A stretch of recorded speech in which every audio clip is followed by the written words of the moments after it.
जय मसीह की मसीह में मेरे प्यारे भाई और बहनों, मैं आपका भाई सूरज हमेशा की तरह आप सभी को एक बार फिर से सत्य की खोज में स्वागत करता हूं। तो चलिए हम शुरू करते हैं हमारे आज के बाइबल अध्ययन।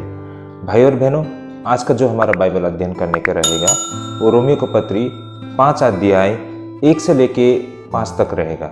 ये हमारा पहला विषय रहेगा। अब हम आगे बढ़ते हैं हमारे आज के दूसरे विषय, परमेश्वर का प्रेम का अंतिम प्रमाण क्या थी। परमेश्वर के प्रेम का अंतिम प्रमाण क्या थी। परमेश्वर ने हम मानव जाति से प्रेम किया, इसका क्या प्रमाण है। भाई और बहन, हम कंटिन्यू करेंगे।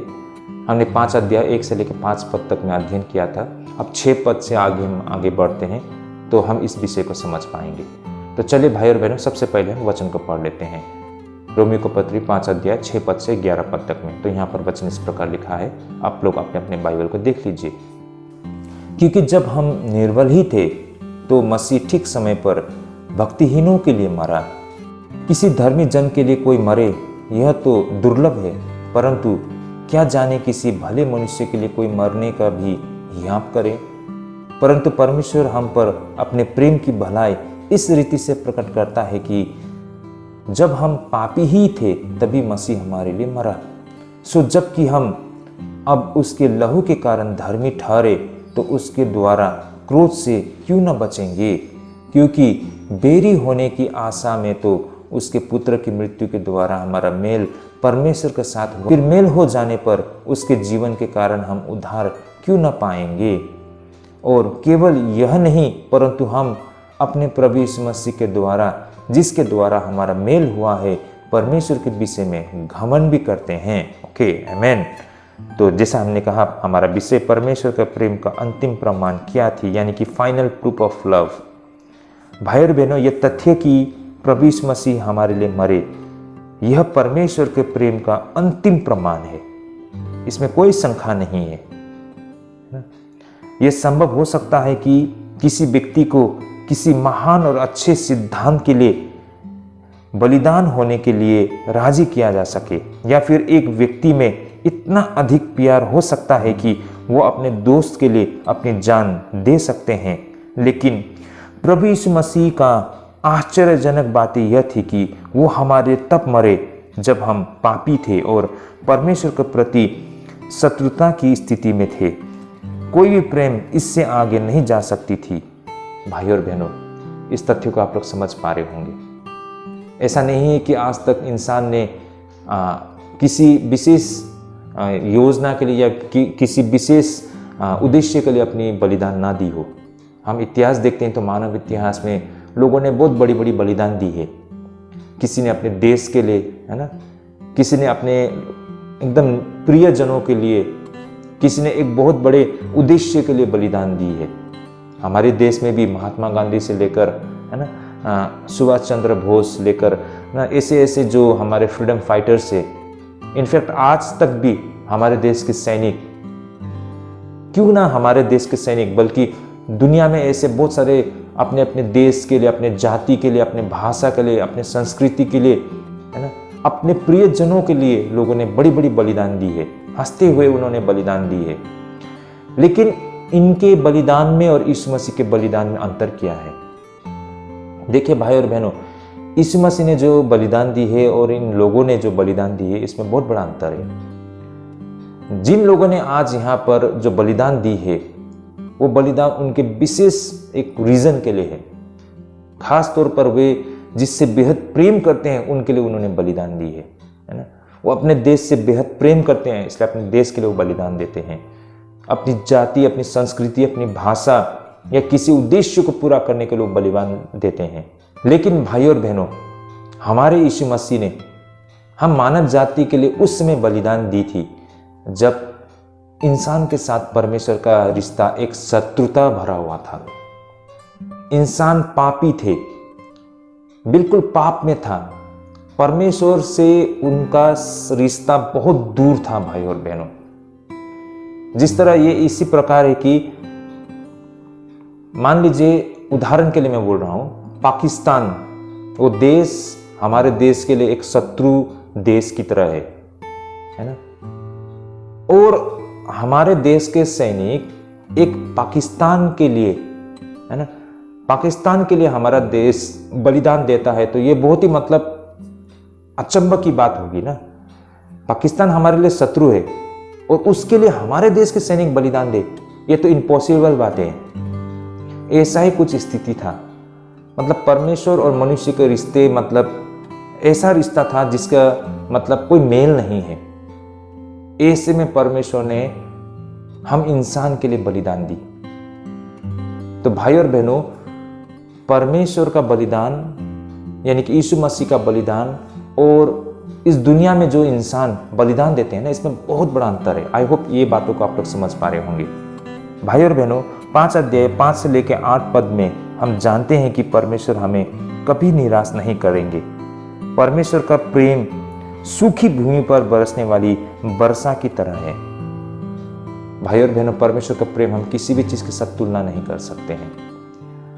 दुनिया में जैसा मैंने कहा बलिदान कईयों लोगों ने दिया है, उसी तरह दुनिया में हम हर प्रकार के प्रेम को भी देख पाते हैं। लेकिन जिस प्रेम के विषय में हमारे प्रभु यीशु मसीह बता रहे हैं ना, और जो प्रेम परमेश्वर ने हमसे की है ना, ये प्रेम ऐसा प्रेम है जिसके लिए हर मानव जाति तरस रहे थे। लोग प्रेम किससे करते हैं? लोग प्रेम उसी से करते हैं जिसे वो पसंद करते हैं। मतलब हमारा प्रेम में एक नज़र से देखें तो एक सेल्फिशनेस हमको दिखाई पड़ती है, लेकिन प्रभु ने हमसे जो प्रेम किया है ना, उसमें कोई सेल्फिश नहीं दिखाई पड़ता है। जैसा हमने कहा ना कि इंसान और परमेश्वर का जो रिश्ता है, वो रिश्ता तो बिल्कुल ऑपोजिट डायरेक्शन की तरह है, लेकिन फिर भी परमेश्वर ने हमसे प्रेम किया है। और उस प्रेम की मतलब मानव जाति को सख्त आवश्यकता थी, और ऐसी स्थिति में परमेश्वर ने मानव जाति से प्रेम किया। अगर परमेश्वर ने ये प्रेम नहीं दिखाया होता तो ये मानव जाति कब का नष्ट खत्म हो चुका होता। आज ये दुनिया जहां टिका है ना, ये परमेश्वर के प्रेम के आधार पर ही टिका हुआ है, सचमुच। वरना मैं जैसा इंसान भी आपके सामने खड़ा नहीं हो पाता।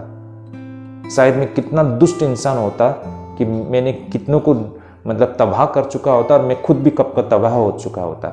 लेकिन परमेश्वर का प्रेम की वजह से मात्र आज इस योग्य बन पाया हूं कि मैं आपके सामने खड़ा होकर ये गवाही दे सकूं। भाई और बहन, ये परमेश्वर का प्रेम के द्वारा ही मात्र संभव हो पाया है।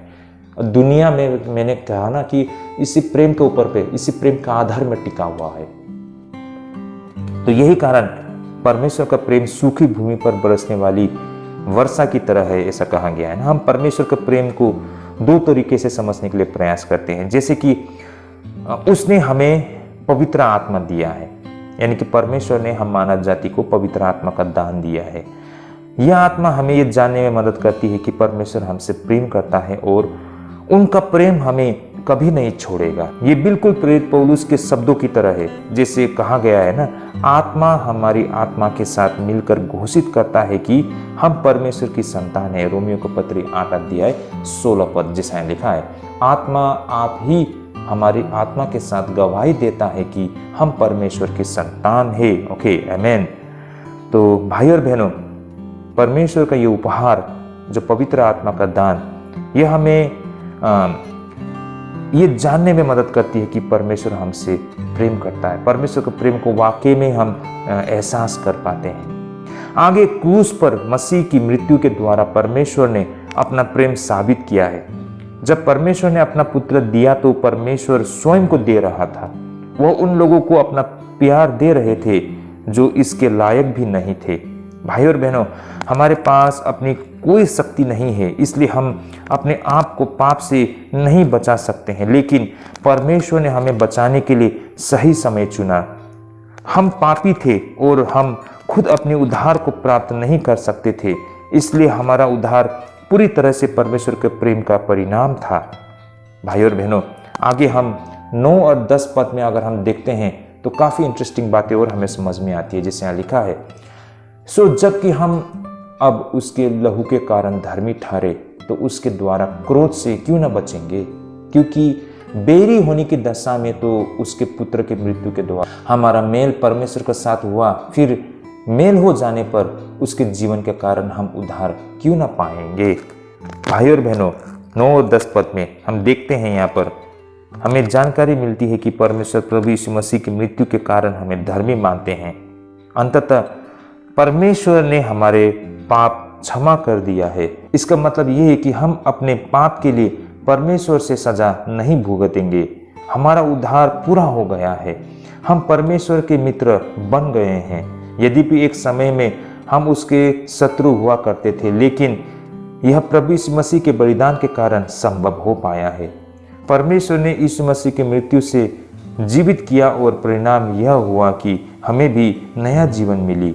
रोमियो के पत्री 6:4 में ऐसा कहा गया है, सो उस मृत्यु का बपतिस्मा पाने से हम उसके साथ गाड़े गए, ताकि जैसे मसीह पिता की महिमा के द्वारा मरे हुए में से जिलाया गया, वैसा ही हम भी नए जीवन सी चाल चले। भाई और बहनों, नए जीवन सी चाल चले, इस शब्द को आप लोग हमेशा याद रखें। अब आखिर में भाई और बहनों 11 पद, 5:11 जैसा यहाँ लिखा है, और केवल यह नहीं परंतु हम अपने प्रभु यीशु मसीह के द्वारा, जिसके द्वारा हमारा मेल हुआ है, परमेश्वर के विषय में घमंड भी करते हैं। तो भाई और बहनों, ये जो 11 पद रोमी को पत्री 2:17 में प्रेरित पौलुस ने कुछ यहूदियों के विषय में बातें की थी, जो परमेश्वर के साथ अपने संबंध को लेकर घमंड कर रहे थे। उनका केवल अपने बारे में सोचना भाई और बहनों बिल्कुल गलत था। प्रेरित पौलुस यहाँ उसी वाक्यांश का उपयोग करता है जब वो परमेश्वर के साथ हमारे रिश्ते के बारे में लिखता है, लेकिन यहाँ उनका मतलब ये है कि हम खुश रह सकते हैं। हमारी खुशी उन सभी चीज़ों के कारण है जो परमेश्वर ने हमारे लिए किया है। उसने हमें अपना मित्र बना लिया है। मसीह अच्छे लोगों को बचाने के लिए नहीं आया, या फिर मसीह अच्छे लोगों को बचाने के लिए नहीं मरा था, बल्कि पापियों को बचाने के लिए मरा था। परमेश्वर के मित्र नहीं, बल्कि उसके साथ शत्रुता रखने वाले के लिए वो मरा था। इस तरह प्रभु यीशु मसीह के माध्यम से परमेश्वर के साथ हमारी स्थिति बदल गई। हालांकि हम पापी थे, फिर भी हमें परमेश्वर के साथ सही रिश्ते में डाल दी गई। पर यह पर्याप्त नहीं है भाई और बहनों। न केवल हमारी स्थिति बदलनी चाहिए, बल्कि हमारा अवस्था, हालत भी बदलना चाहिए। बचाया गया पापी हमेशा पापी ही नहीं बना रह सकता है, उसे अच्छा बनना चाहिए। मसीह की मृत्यु ने हमारी स्थिति बदल दी है और उनका उन्नत जीवन हमारी अवस्था को बदल देती है, जैसे कि हमने थोड़ी देर पहले पढ़ा है ना, रोमियो का पत्री 6:4 में। मैं फिर से एक बार पढ़ता हूँ, जैसा यहाँ लिखा है, सो उस मृत्यु का बपतिस्मा पाने से हम उसके साथ गाड़े गए, ताकि जैसे मसीह पिता की महिमा के द्वारा मरे हुए में से जिलाया गया, वैसे ही हम भी नए जीवन की सी चाल चले। भाई और बहनों, हमने यीशु मसीह में नया जीवन को प्राप्त किया है। अब हम नए हो गए हैं। पुराना जो सब कुछ था यीशु मसीह के द्वारा क्षमा कर दिया गया है, वो अब सब कुछ खत्म हो गया है। एक नया जीवन शुरू हो गया है। तो नए जीवन, एक शुद्ध जीवन, एक पवित्र जीवन की ओर आगे बढ़नी चाहिए। लेकिन भाई और बहनों, दुख की बात है, अब भी हम उन्हीं पुरानी चीजों को ही थामे रहते हैं। अब भी हम उन हमारी पुरानी भ्रष्ट स्वभाव को ही पकड़े हुए हैं। तो हम कैसे कह सकते हैं कि हमारा परिवर्तन हो गया है? हम तो उसी पुराने स्वभाव में चिपके हुए हैं। हम वहां से निकलना नहीं चाहते हैं, हम उसे छोड़ना नहीं चाहते हैं। बेशक हमने आज तक जो किया है उसके लिए प्रभु ने हमें क्षमा कर दी है। हमें परमेश्वर ने एक नया अवसर दिया है, एक नए तरीके से एक नई शुरुआत करने का हमें अवसर दिया है। लेकिन हम अब भी उन पुरानी चीजों को थामे रहेंगे तो भाई और बहनों, फिर जाके वही स्थिति हो जाएगा हमारा जैसा पहले था। तो इस तरह से जब भाई और बहन हम प्रभु के निकट कभी नहीं जा सकते हैं ना। प्रभु के निकट आ सकने के लिए प्रभु ने हमारा सब कुछ, जो हमारा कर्ज था, उसे प्रभु ने माफ कर दिया है। अब हमें नए सिरे से शुरू करने के लिए परमेश्वर ने हमें अवसर दिया है।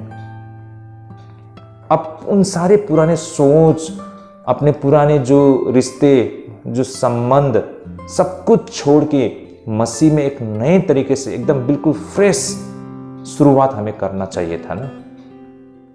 नई चीज की खोज, नए मार्ग में हमें चलनी चाहिए थी। लेकिन अब भी हम उन्हीं भ्रष्ट दोस्त लोग को हम पकड़े हुए हैं, उन्हीं भ्रष्ट स्वभाव को पकड़े हुए हैं, वही भाषा बोल रहे हैं, वही चीज़ खा रहे हैं, वही चीज़ लगा रहे हैं, वही चीज़ कर रहे हैं, तो फिर हम कैसे फ्रेश होंगे?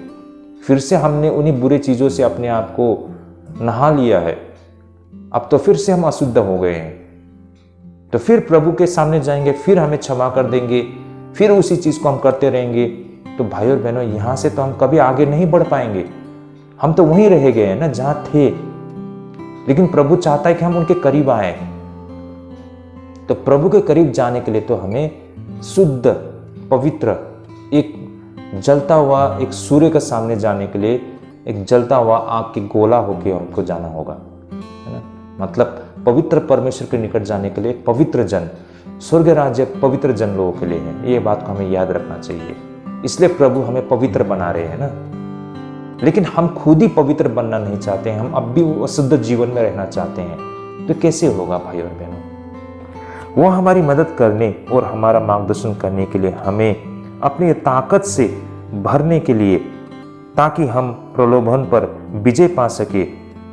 भाई और बहनों, प्रभु यीशु मसीह ने पापियों को तब भी परमेश्वर के साथ एक सही रिश्ते में स्थापित किया जब वे अभी भी पाप में थे। वो अपनी कृपा से उन्हें अपने पाप छोड़ने और अच्छे इंसान बनने से सक्षम बनाता है। यहाँ ध्यान देने योग्य बात यह थी कि प्रेरित पौलुस बिल्कुल स्पष्ट है कि मानव को बचाने की प्रक्रिया, जो कि मसीह का आगमन और मसीह की मृत्यु, परमेश्वर के प्रेम का प्रमाण था। ऐसा लगता है कि कभी कभी जैसे कि एक तरफ सौम्य और प्रेम करने वाला मसीह था और दूसरी तरफ क्रोधित और प्रतिशोधी परमेश्वर था, और मानो मसीह ने कुछ ऐसा किया हो जिससे मनुष्य के प्रति परमेश्वर का रवैया बदल गया हो।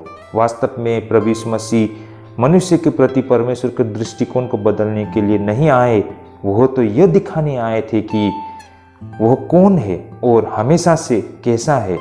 वह निर्विवाद रूप से यह साबित करने आया कि परमेश्वर प्रेम है। भाई और बहनों, आई होप इस बात को हम समझ पा रहे हैं। परमेश्वर ने जो किया, उन्होंने इस परमेश्वर के प्रेम को दिखाया। परमेश्वर के पूरे कार्य में परमेश्वर के प्रेम को हम देख पाते हैं। परमेश्वर के अलावा कोई भी चीज, कोई भी ये कार्य नहीं कर सकते हैं। मानव जाति की स्थिति जो थी, ऐसी स्थिति में परमेश्वर ही मात्र ये चीज को कर सकते हैं। इसलिए परमेश्वर ने जो बलिदान हम जैसे इंसान के लिए जो किया है, ये साबित करता है कि परमेश्वर हमसे कितना प्रेम करते हैं। परमेश्वर का योजना हमें बताती है कि परमेश्वर हमसे कितना प्रेम करते हैं। परमेश्वर हमें कहाँ देखना चाहते हैं। परमेश्वर ने ये सारा योजना को बनाया है, लेकिन हम बिल्कुल हट्ठी होके हम अपने ही धुन में चलना चाहते हैं, अपने ही तरीके से रहना चाहते हैं। तो भाई और बहनों, उस व्यक्ति के साथ क्या होना चाहिए, आप सभी निर्णय कर सकते हैं। भाई और बहनों, परमेश्वर ने हम सभी से बेहद प्रेम किया है। इस प्रेम को मत ठुकराइए, वरना भाई और बहनों हम जीवन भर पछताएंगे, फिर भी हमारे लिए कोई भी द्वार नहीं खोला जाएगा। आज मौका है, परमेश्वर हम सबसे बेहद प्रेम करते हैं। छोड़ दीजिए वो बंधन को, छोड़ दीजिए वो सारे चीज़ों को जो आपको परमेश्वर की ओर जाने से रोकता है। भाई और बहनों, परमेश्वर का प्रेम ऐसा प्रेम है, इस संसार में कोई भी हमें नहीं दे सकता है। तो आई होप इस तथ्य को और सत्य को हम समझ पा रहे हैं आज के इस दूसरे अध्ययन से। भाई और बहनों, अगर आप लोगों को लगता है कि ये हमारे आत्मिक जीवन के लिए ढेरों आशीष लेके आती है, तो इस विषय को अपने फ्रेंड, रिलेटिव सभी के साथ शेयर कीजिए। तो आज के लिए हमारा ये दूसरा विषय यहीं तक है। भाई और बहनों, हम यहीं पे स्थगित करेंगे। अगले रविवार को मिलते हैं एक नए विषय के साथ। तब तक अपना ख्याल रखें भाई और बहनों। प्रभु आप सभी को ढेरों आशीष करे। जय मसीह की।